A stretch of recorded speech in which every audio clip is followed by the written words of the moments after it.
Hey guys, it's Nell. Welcome to my channel. I just wanted to come pop in today and talk to you guys about a few things.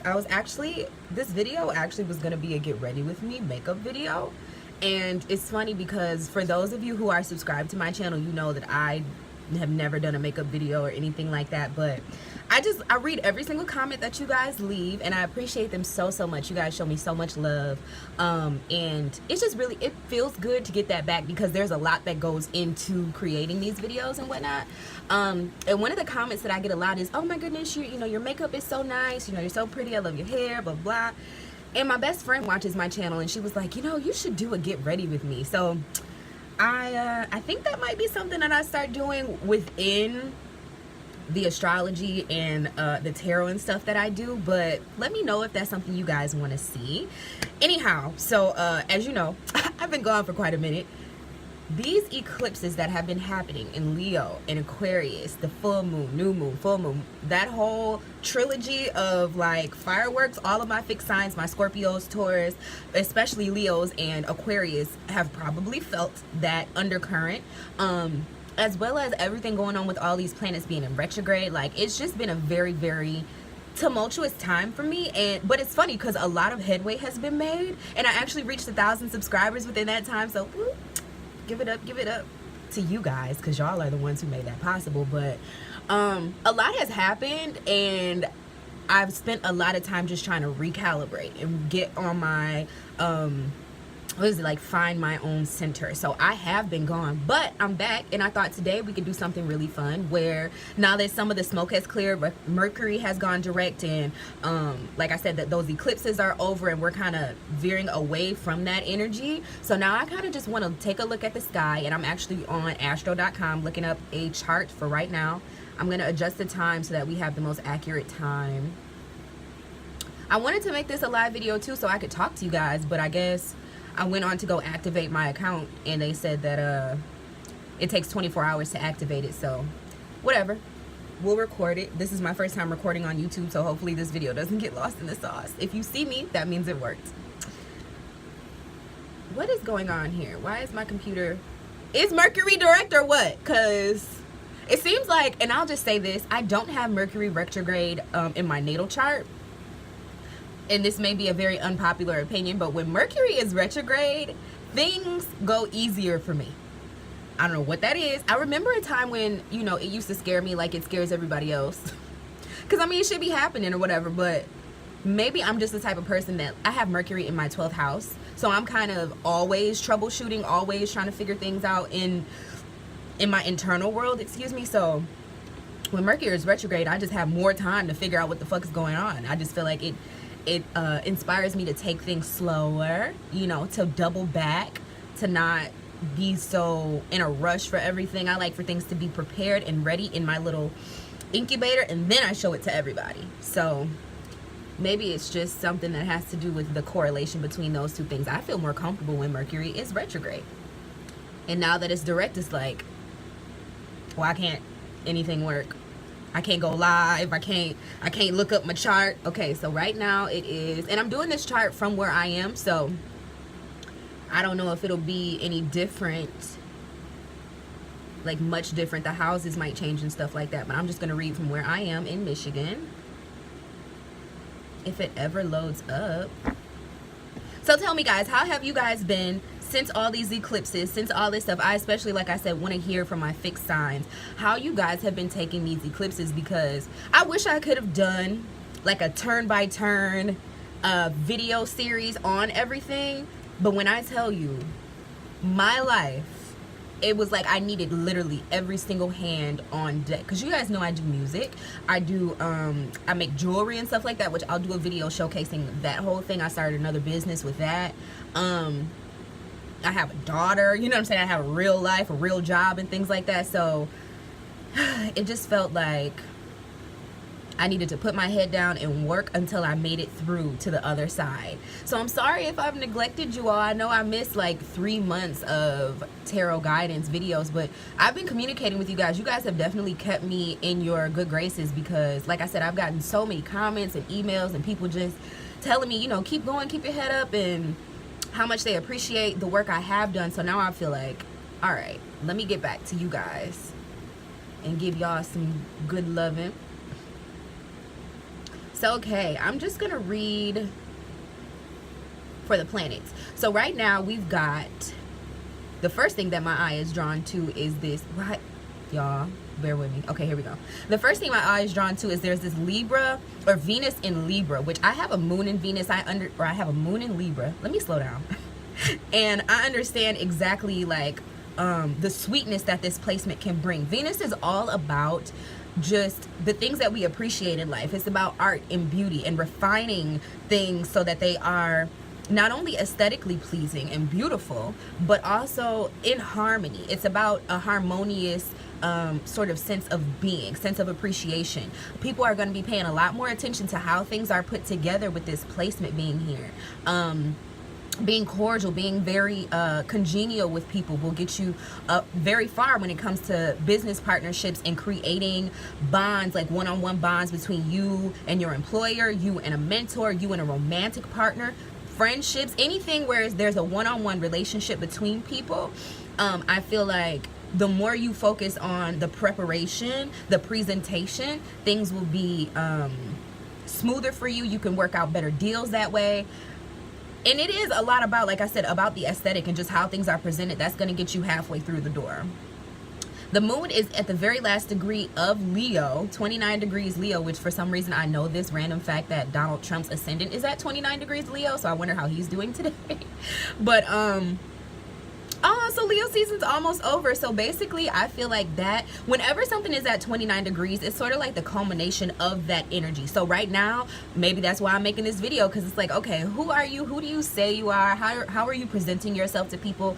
On what stage are you living your life? How are you relating to the masses? How are you able to give back in a more charitable way to people? But also while being your, you know, beautiful, the lioness. You know how lions are. They like to, I don't know, I guess the stereotype or the archetype of the lion is that they're loud, they're boisterous, they're the king of the jungle, they're the boss. They get up on that thing like Mufasa was on that cliff or whatever in The Lion King, and he's just like, listen here, all other animals, like, let me just tell you motherfuckers how I'm getting ready to help y'all out as the king by doing this, this, and that. This is why y'all motherfuckers gonna love me, and this is how I'm gonna show you guys that I love you guys back.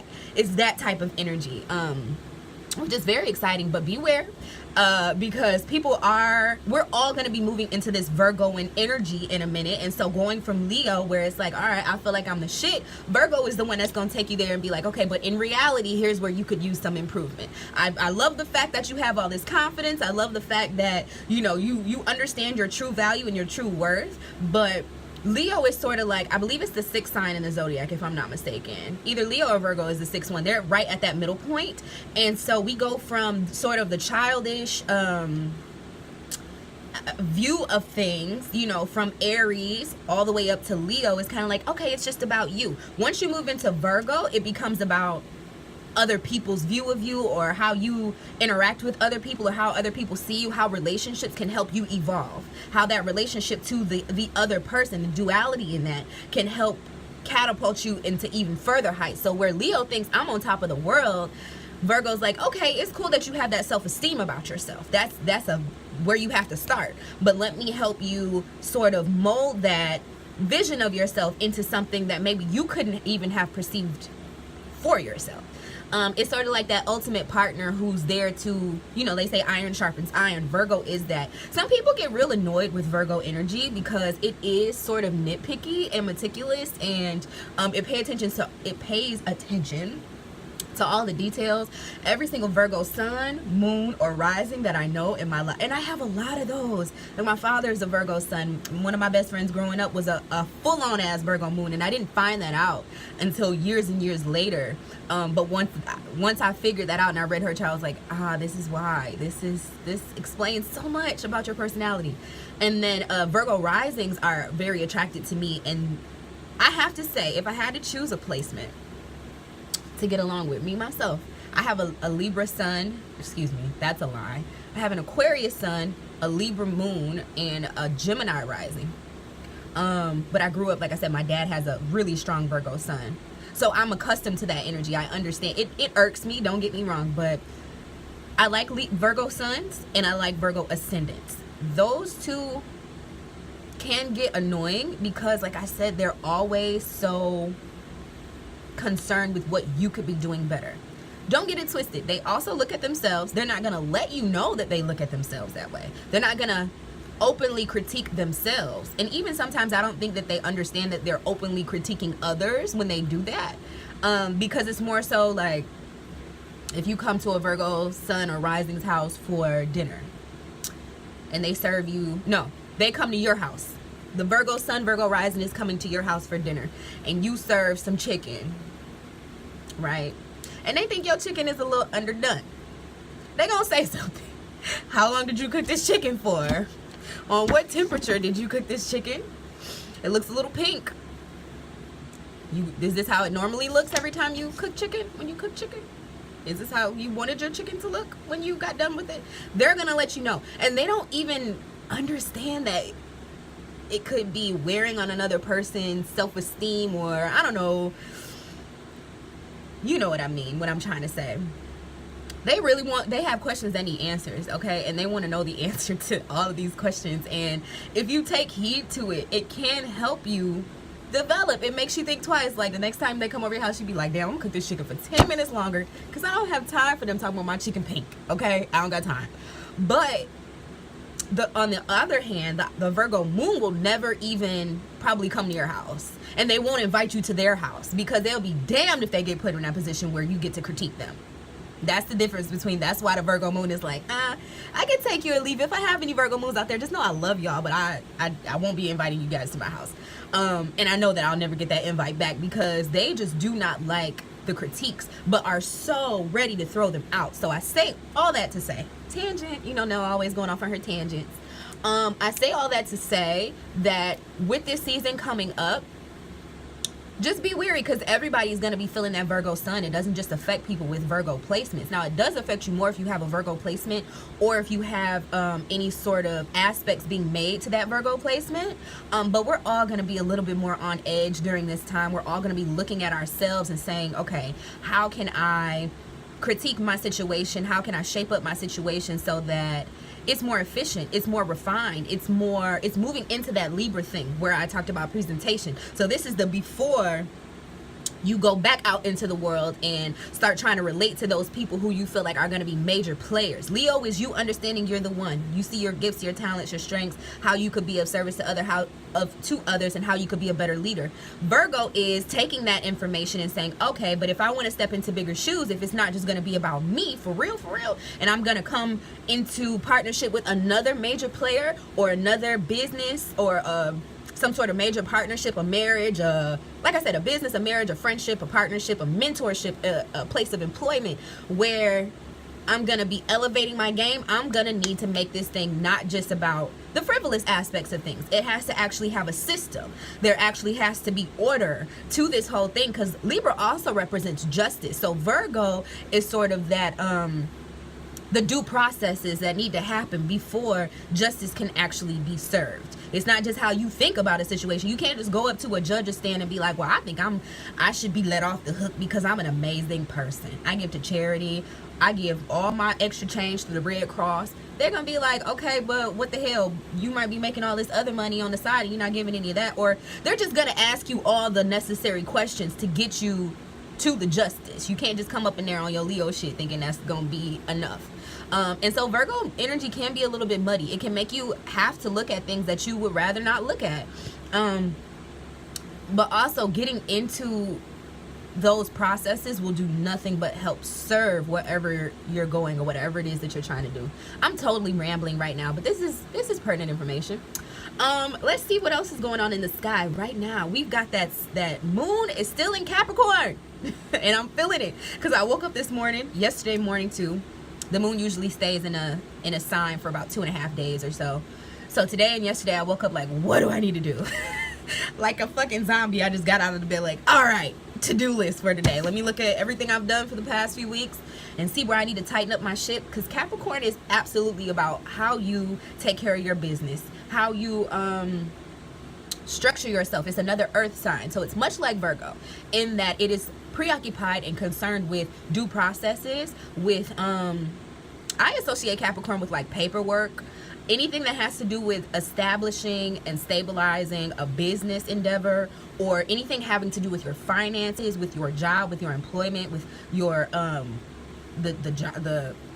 your housing situation, even, Capricorn, because it's about barriers, where your limits are. I know a lot of people who have Capricorn placements who absolutely cannot live with other people. Like marriages where people are very much in love, but they stay in different houses, different sorry, I need some water. Different bedrooms, even. One Capricorn person that I really have been off into lately, and I look up to her in a weird way, is Kristen Cavallari, like from The Hills. Do y'all remember her? Kristen is my girl. She has such a badass personality, and I've always thought that they tried to make her out to be the villain on that show. And even before I knew she was a Capricorn, I'm like, that's a boss ass bitch. Something about her is just so stoic and just rigid in a badass type of way. And I was watching her new show, Very Cavallari, with her and her husband, Jay Cutler, and they're so cute. But one of the things that stood out to me in the very first episode, she's like, you know, her husband plays some sort of major sport, child, basketball, football, one of them, baseball, one of them. And you know, when you date an athlete, that comes with the territory of being away from them a lot of the time. When you have a home in one place and then those people get drafted or scouted or whatever, recruited or whatever, and they have to go wherever the money is, right? So if you have kids in a home, sometimes it's not worth it to pick up and go with that person. You just hold down the fort until the season's over. They come home, all the bills is paid, y'all can relax for a few months and go back at it. And they have been together for years, so she's used to this lifestyle. And so she's doing her press run and stuff like that, and interviewers are asking her, how do you feel about Jay finally being home? She's like, I wish he would go back out. Like, this my shit.